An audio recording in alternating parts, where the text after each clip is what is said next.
Hello. അപ്പോൾ ഇന്നൊരു ചെറിയൊരു വ്ളോഗായിട്ടാണ് ഇടുന്നത് കേട്ടോ. ഞങ്ങളൊന്ന് ചുമ്മാ പുറത്തേക്കൊന്ന് ഇറങ്ങിയതാണ് വൈകുന്നേരമൊക്കെ ആയപ്പോൾ. ഞാനും ഏട്ടനും കുട്ടികളും ഉണ്ട്, വേറെ ആരുമില്ല. ചുമ്മാ ഒന്ന് കുറേ നാളായി പുറത്തേക്കൊക്കെ ഒന്ന് പോയിട്ട്, അപ്പോൾ ഒന്ന് ചുമ്മാ ഒന്നൊരു കറക്കമൊക്കെ കറങ്ങി വരാമെന്ന് വെച്ചു.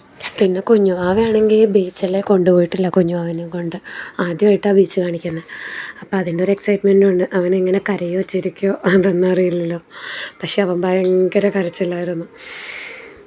ഒന്ന് പേടിയായിരുന്നു. ആദ്യം കണ്ടപ്പം മണ്ണിലൊക്കെ ഇറങ്ങി കളിച്ചതാണ്. പിന്നെ കടലിൽ അങ്ങോട്ട് ഇറക്കിയപ്പം ഭയങ്കര ബഹളമായി. കുഞ്ഞു പിന്നെ ബഹളം വെച്ചതുകൊണ്ട് പിന്നെ അധികം നേരം അവനെ ഇറക്കിയില്ല. 2 പ്രാവശ്യം ഇറക്കി.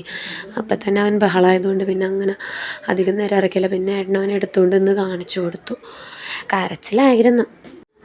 പിന്നെ ദേവൂട്ടനെയും കൊണ്ട് ഇതുവരെ ബീച്ചിൽ വന്നില്ല എന്നൊരു പരാതി ഉണ്ടായിരുന്നു. അവന് പ്രൈസൊക്കെ കിട്ടിയിട്ട് എന്താ അമ്മേനെ കൊണ്ടുപോകാമെന്ന് പറഞ്ഞിരുന്നല്ലേ, അപ്പം എന്താ കൊണ്ടുപോകാഞ്ഞെന്നൊക്കെ ചോദിച്ച് അവനൊരു വിഷമം ഉണ്ടായിരുന്നു. അപ്പം അതിനും കൂടി മാറാൻ വേണ്ടിയിട്ടാണ് ഞങ്ങൾ ബീച്ചിൽ വന്നത്. പിന്നെ ഞാനും ദേവൂട്ടനും കൂടി കുറേ നേരം ബീച്ചിലൊക്കെ കളിച്ച് വെള്ളത്തിലൊക്കെ കളിച്ച് അത് കഴിഞ്ഞ് പിന്നെ അപ്പം തന്നെ കയറി. എന്നാൽ കുഞ്ഞ് ഭയങ്കര ബഹളമായിരുന്നു. അതുകൊണ്ട് പിന്നെ അധികം നേരം ബീച്ചിൻ്റെ അടുത്ത് നിന്നില്ല. പിന്നെ ഞങ്ങൾ പാർക്കിലേക്കാണ് പോയത്. അവിടെ അടുത്ത് തന്നെ പാർക്ക് ഉണ്ടല്ലോ, അവിടെ ഇരുന്ന് അച്ഛനും മക്കളും കൂടെ കളിച്ച്. ദേവൂട്ടൻ അവിടെ അടിപൊളിയായിട്ട് ഇരുന്ന് കളിച്ച്. കുറേ നാളായി ഇപ്പോൾ പാർക്കിലൊക്കെ പോയിട്ട്. അപ്പോൾ അതുകൊണ്ട് അവൻ അവിടെ ഇവിടെയൊക്കെ ഓടി നടന്ന് നല്ല കളിയായിരുന്നു.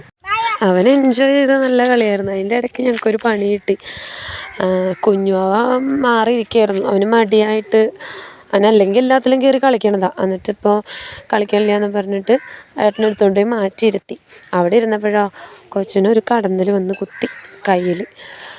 അപ്പം തുടങ്ങി കരച്ചിലാണ്. എൻ്റെ പൊന്നേ ഒന്നും പറയണ്ട. എൻജോയ് ചെയ്യാൻ പോയിട്ട് എൻജോയ് ചെയ്യാൻ പോലും പറ്റിയില്ല എന്ന് പറഞ്ഞ് വിഷമിച്ചാണ് ഞങ്ങൾ തിരിച്ച് വീട്ടിലേക്ക് എത്തിയത്.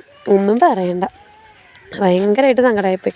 ആദ്യം കടലിൽ ഇറങ്ങിയപ്പോൾ കരച്ചിൽ, പിന്നെ അതാ പാർക്കിൽ വന്നപ്പോൾ കടന്നൽ കുത്തി. അതാണ് പിന്നെ അധികം വീഡിയോസ് അങ്ങോട്ട് എടുത്തില്ല. അപ്പോൾ ഇത്രയേ ഉള്ളൂ. Thank you.